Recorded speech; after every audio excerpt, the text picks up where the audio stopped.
வங்க நாவலாசிரியர் சரத் சந்திரர் ஒரு நண்பர் அவர்கிட்ட வந்தார். வழக்கமாக எல்லா எழுத்தாளர்கள்கிட்டையும் கேட்குற ஒரு கேள்வியை கேட்டார். நீங்கள் எழுத்துத்துறைக்கு வந்தது எப்படி? இதுதான் கேள்வி.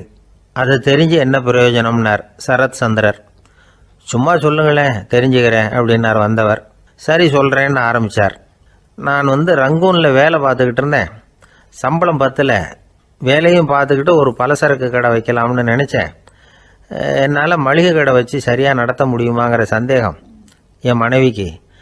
அதை சோதனை பண்ணி பார்க்கணுங்கிறதுக்காக சில பொருள்களின் அளவு, அதோட விலை, இப்படி சிலதை சொல்லி எல்லாத்தையும் மனக்கணக்காக கூட்டி போட சொன்னாங்க.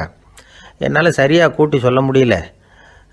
உங்களால் மளிகை கடை நடத்த முடியாதுன்னு சொல்லிவிட்டாங்க. உடனே என்ன பண்ணுறது, வேறு வழி இல்லை, கதை எழுத ஆரம்பிச்சிட்டேன் அப்படின்னார்.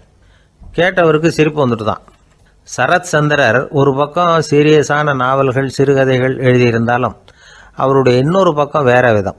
நண்பர்கள்கிட்ட பேசும்பொழுதும் சரி, அவர்களுக்கு கடிதங்கள் எழுதும்போதும் சரி, கேலியும் கிண்டலும் நகைச்சுவை உணர்வும் அதிகமாக இருக்கும்.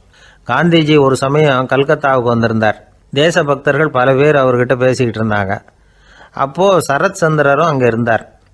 கிரண் சங்கர் ராய் அப்படிங்கிறவரும் அங்கே இருந்தார்.